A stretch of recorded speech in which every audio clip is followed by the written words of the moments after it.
ID mo, nakalimutan mo. Tay, salamat tay. Ingat ka nga.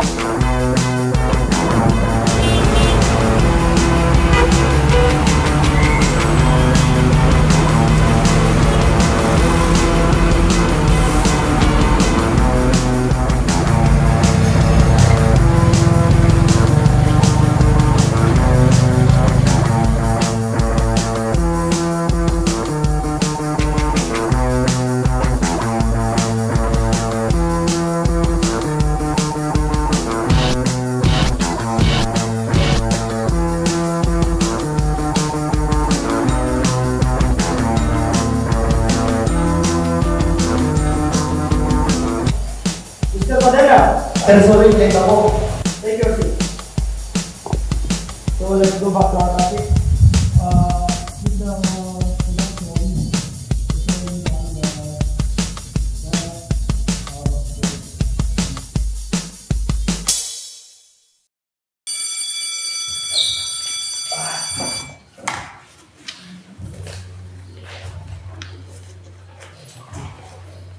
Uy, pre! Ano ba? Naantok ako kanina kay Sir Clark. Tara, bilyar. Bilyar na naman? Pas muna ako, pre. Kailangan kasi ako sa bahay eh. Hay nako.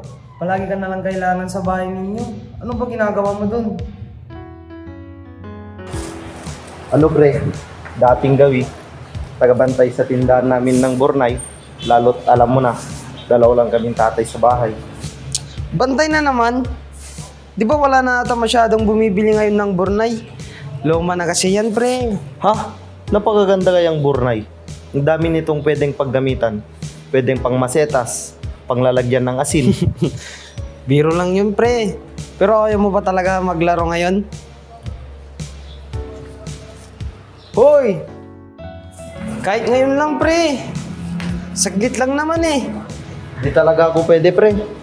Di ba? May assignment pa nga tayong gagawin ngayon. Ah, yun. Huwag mo nang alahanin yun. Marami pa naman tayong oras. Basta, pre. Uwi na ako.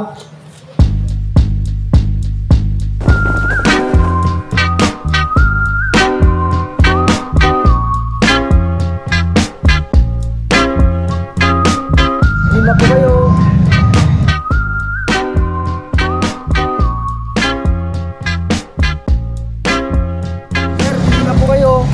Pwede pong pangregalo sa nanay nyo. Masetas ate. Pwede din ate, bili na po. Oh, kumusta benta Gab? Mukhang wala na atang bumibili sa'yo ngayon ah.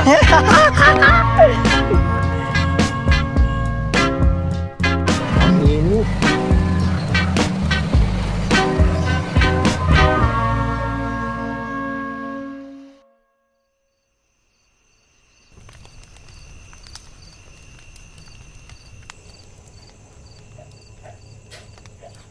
Nak, nandito na ako. Uy, tay. Nandiyan ka na pala. Ano na dyan, tay? Ah, sige. Ayos na yan, tay. Mano, tay? Tsaka umupo ka muna, tay. Mukhang pagod ka na. Sige, anak. Ito tayo. Kapag luto na ako ng ulam natin na malunggay. Pero yung sinaing ko, parang hindi yata yun sapat sa atin para sa ating dalawa. Ah, sige lang anak. Di bali, busog pa naman ako kaninang pananghalian. Nga pala anak, kamusta yung pag-aaral mo? Ayos lang naman, tay. Ang maganda kung ganun. Eh, kamusta naman yung benta? Pasensya na, tay. Wala po tayong ngayong benta. Paano ba yan? Puro tingin-tingin lang sila. Huwag kang mawawala ng pag-asa na. Baka bukas masingil ko na yung utang ni Aling Susan. Sana nga po, tay. Diba, isang buwan na yung binili ng Bornay sa atin.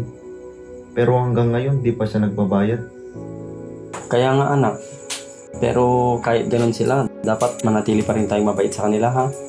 At hindi lang sa kanila, kundi sa lahat ng tao. Dahil hindi natin alam kung anong pinag-uutan nila sa buhay. Malay mo, kinakalaban rin sila ng dragon. Kala ko pa naman, tay. Seryoso nang sinasabi mo sa akin. Parang binubula mo lang naman ako niyan eh. Hindi, pero seryoso anak. dapat matyaga ka sa lahat ng bagay ha.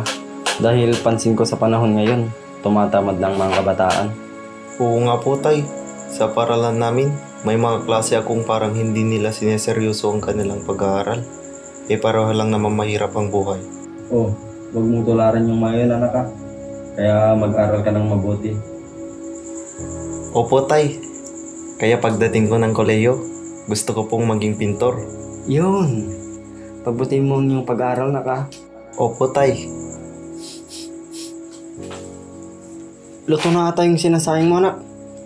Ay, oo nga pala tay. Muntik ko nang makalimutan. Teka lang tay, kukunin ko lang. Sige, anak.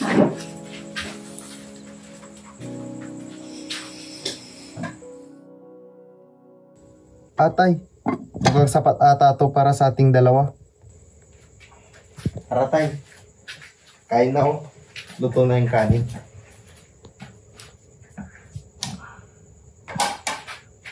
Tara tay, tikman mo tong malunggay na niloto ko. Na may halo. Tay, tulog ka na ba? Tay. Tay. Tay. Tay?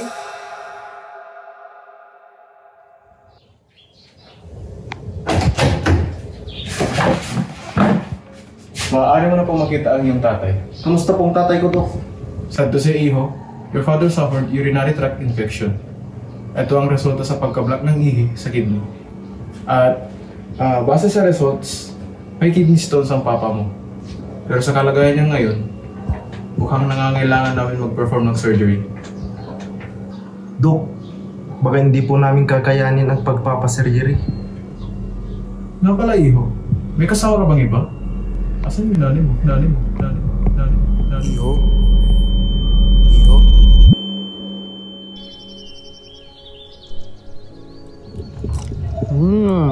Uy pre, try mo to, chicken joy ni Aling Diwata. Di ako gutom pre. Uy pre, okay ka lang? Okay lang pre. Ito lang kasi, hospital si tatay. At kailangan daw siyang operahan. Di yata namin kayang bayaran. Ha? Magkano naman? Mga ano pre, mga 20k plus. Ha? Lagi naman. Oo nga pre, lalaki pa raw yan pag mananatili si tatay sa ospital. E paano ngayon yan pre? Saan ka nakukuha ng ganyan karaming pera? Di ko nga alam pre.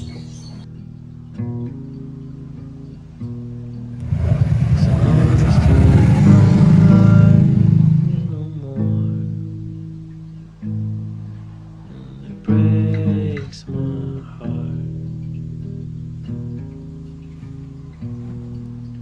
So I'll just drift away and disappear for a while.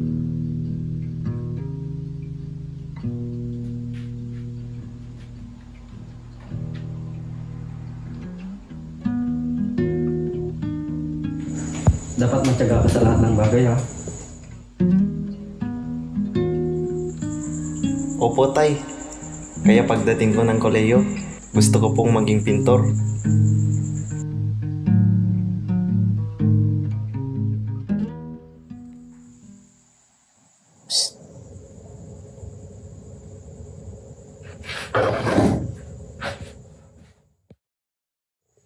Bro, uy! Ay, nagulat tuloy kita. Alas 7 na. Ba't nandito ka pa? Wala lang pre. Just checking kung okay ka lang.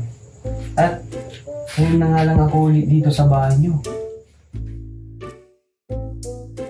Uy, ang cute nyo naman dito pre. Uy pre, mas cute kayo ng crush mo. Kung sana, buhay pa si Tita Nancy no? Huwag mo na ako payakin pre.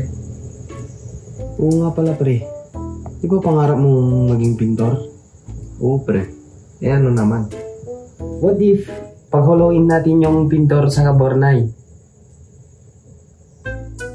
Oh, di ba? Paano? Hindi ko gets. Hay nako. Akala ko pa naman gets mo. Ganto oh. Paint at base. Boom! Painted base. Ganon. So, pipinturan ko yung Bornay. Oo. Ganyan. May style. Tapos ibebenta ko. Uy, gets mo na ba, pre? Gets ko na ata. Pero gusto kaya ng mga tao yan? Relax, pre. Try lang naman natin eh. Tawagin natin itong master plan. Ha?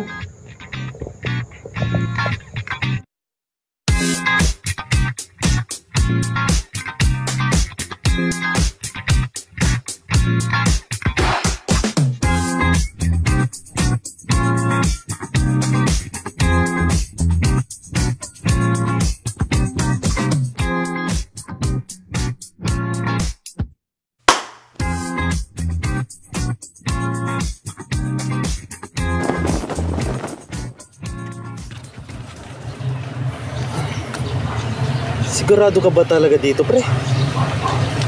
Sigurado, pre. Sobrang ganda, oh.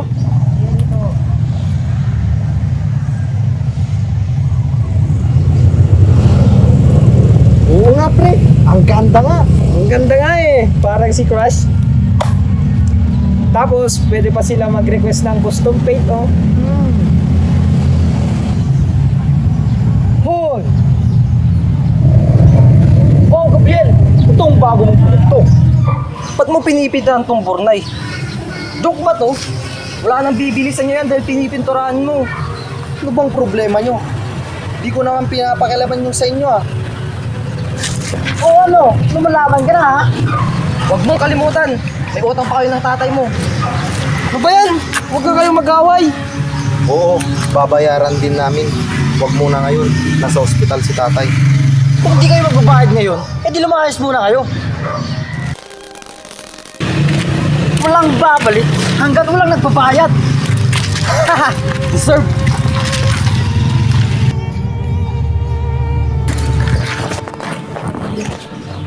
Okay ka lang, pre.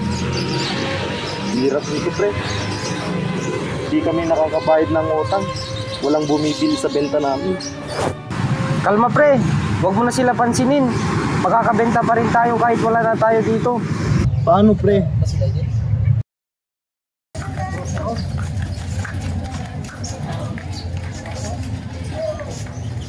Ano ba yan? May crack na to. Tignan ko nga. Malit lang yan, pre. Mupo ka muna.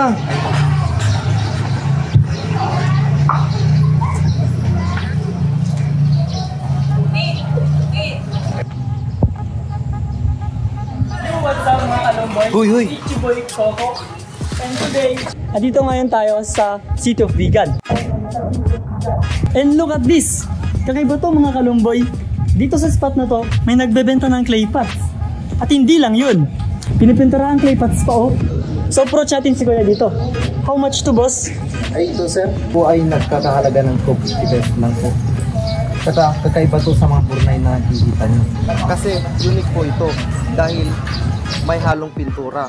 Tsaka made with passion po. O, kita nyo yan, guys?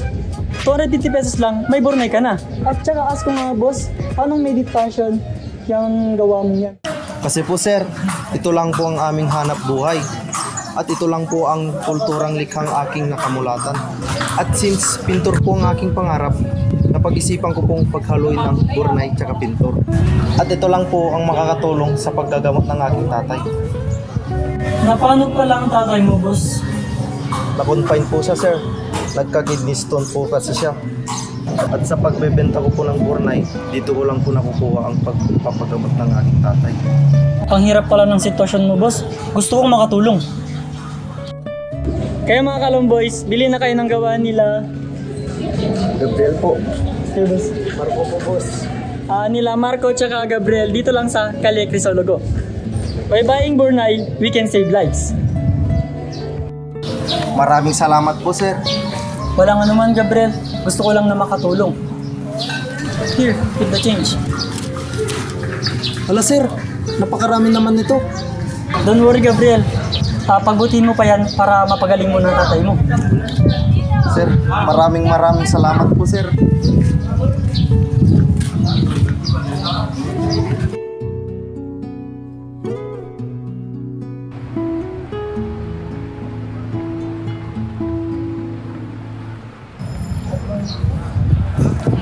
Pre, ang daming tao ngayon. Oo nga pre, sa pesto pa natin sila nakatayo. Tara, tignan natin. Uy pre, di ba siya yung may-ari ng Custom Plated Brunei? Oo nga, siya. Ha?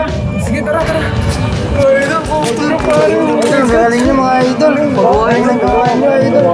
Gusto ka nga yun, idol. Pre, sikat ka na ata pre. Pero paano? Bye-bye, Brunei. We can take life.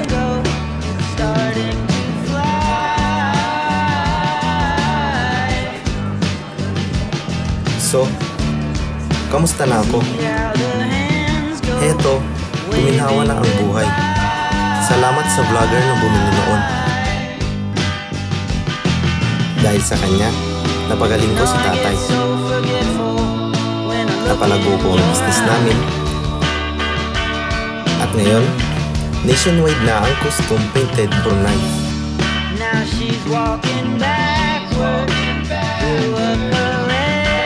At ang pinaka-importante, makamit ko ang pangarap ng aking ina.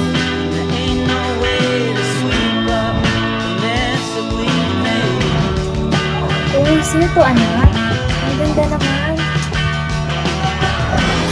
Proud na proud ako sa iyo. Makamit mo ang pangarap mo.